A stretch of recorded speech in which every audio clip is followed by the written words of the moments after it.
The Christmas Tale of Peter Rabbit by Emma Thompson. And this is your storybook, isn't it, that you got from Father Christmas, Molly? Yeah, it is. It's got lovely pages inside. Look at those. Should we read it? Yes, please. You have to start with the first page. Okay. It says, Dear reader, imagine my surprise when during the 10th year of this brand new century, a celebrated centenarian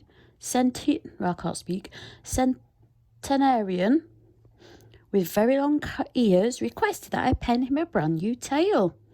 Imagine my delight when 2 years later, and owing to an undiminished enthusiasm for adventure, Mr. Rabbit requested yet another.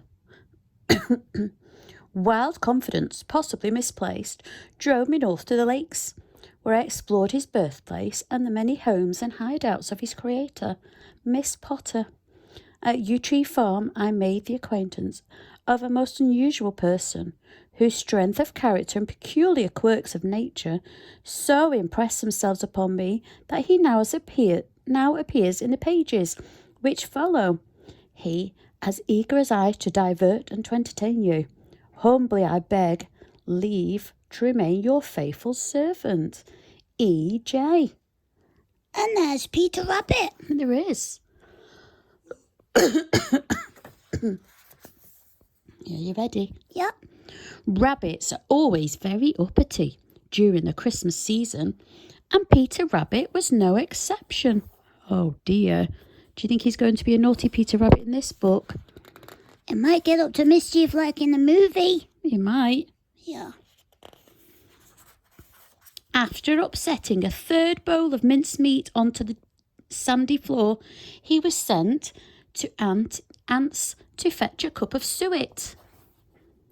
Oh, Peter Rabbit, you little muppet. On the way, Peter bumped into his cousin, Benjamin Bunny. He was looking equally gloomy. His mother had sent him to Mrs. Rabbit's for a handful of raisins. Doggies aren't allowed to eat raisins, are they? No. Let's stay out of the way for a bit, suggested Peter. Good idea, said Benjamin. The cousins set about playing rabbit cricket with holly berries and fir cones when William sauntered by. Who's William? Let's find out. William was a turkey. Whoa, that's a funny looking turkey. They normally look kind of like brown. That's because they're cooks then. He was a puffed up person full of his own importance. Nothing made him happier than his bold, brave fan of tail feathers, which rattled upon the cobbles as he strutted about. Oh, there's a nene. A horsey. A horsey, yeah. Christmas is a fine time, he gobbled at Peter and Benjamin. I am not going to fetch suet or raisins. Mrs. McGregor brings me such treats every day. Nothing is too good. I am their honoured guest. And here William lowered his voice and said in an important whisper, for they say that on Christmas Day they are to have me for dinner. That doesn't sound very good. Doesn't, does it? Quite quickly, Peter and Benjamin were struck by the same horrible thought. There's Peter, and there's Benjamin, and there's William.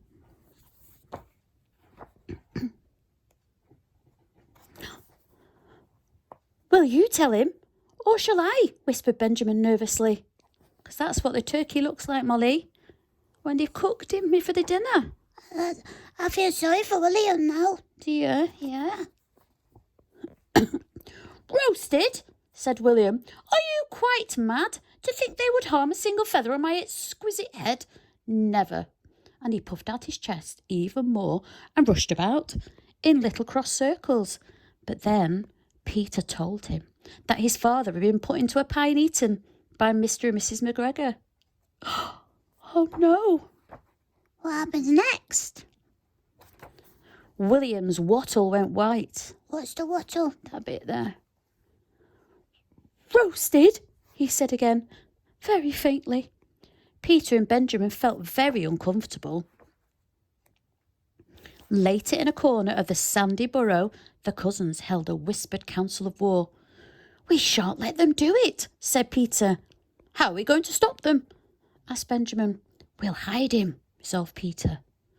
"Good idea," said Benjamin admiringly. They had both been severely scolded for forgetting the suet and raisins. Scolded? That means told off. Put in time out? They might have been, mightn't they? The next day, William was exceedingly relieved to hear of the plan. He had not slept well owing to some very bad dreams. Poor William. Oh, look, there's pigs in there, and there's chickens, and there's little baby chicks. There isn't there? Yeah. First of all, Peter and Benjamin tried hiding William upside down in the shed where the pheasant and woodcock were hung. Oh, that didn't work. No. Then they tried hiding him under one of the rhubarb forces by the compost heap. No, he can't fit in there. His feathers are too big, Mummy. They are. Then they tried to hide him in the coal scuttle. They get very dirty. But his fan of tail feathers always gave him away. William refused point blank to fold them in. Privately, Peter thought him a little too proud for his own good. It's like he's got a big bum. It is, isn't it? Yeah. Christmas Eve came and there was a fall of heavy snow. "My magnificence cannot be hidden," said William mournfully. "If I run away, they will see my tracks in the snow. I can only wait for the axe to fall." Just then, Mrs. McGregor crossed the yard wearing a large bonnet, trimmed with feathers. She was on her way to the Christmas fair. Benjamin had quite an unexpected idea. Moments later, Mr. McGregor came into the yard, waving a cleaver. What's a cleaver? It's like a very, very big knife. "Time to dispatch that turkey," he muttered, licking his lips. But William was not in his shed. So is Mr. McGregor. Nor was he by the kitchen window waiting to be fed scraps. Oh no, where is he? He was not even in the vegetable patch. In fact, William was nowhere to be seen. But Benjamin Bunny's there, and so is Peter Rabbit. Yeah, But they're hiding. because they don't want Mr. McGregor to find them. When Mrs. McGregor came home to find their Christmas dinner had vanished, she gave Mr. McGregor a frightful row. "How in the world could anyone mislay a turkey that size?" she shrieked. Neither of them noticed the fabulous new hat on the hall stand. Oh yeah. On Christmas Day, Mr. and Mrs. McGregor had nothing for dinner but boiled potatoes and winter cabbage. The sprouts have succumbed to an early frost. What does that mean? They were frozen, so they ruined the crop. Uh-oh. I am pleased to say that the Rabbit family celebrated with pickled radishes, lavender wine, mince pies, and a squat black pudding from Cousin Finlay. William was cordially invited, but he was too big to fit in the burrow. Humbly, he offered to fold away his tail feathers, but he was still too large, so he simply stuck his head in. Later, Peter and Benjamin brought out a plate of special barley cake that Mrs. Rabbit had made for him. "Happy Christmas, William," they said. William thought it was the finest thing he had ever tasted. At bedtime, Peter gave Benjamin a small pat on his back. There's Benjamin Bunny in his bed. "Yeah.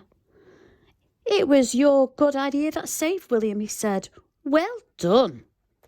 Benjamin Bunny thought he had never been so happy. The end of the story. And William, the inspiration for our feathered protagonist, resides with his mate, Kate, at Yew Tree Farm in Coniston. They've recently become proud parents. If you want to visit him, it says go to yewtree-farm.com. That was a beautiful story. Thank you for the Christmas if you're watching for my beautiful storybook. Did you like that story? Yeah, it was lovely. Thanks, Mummy, for reading it. You're welcome.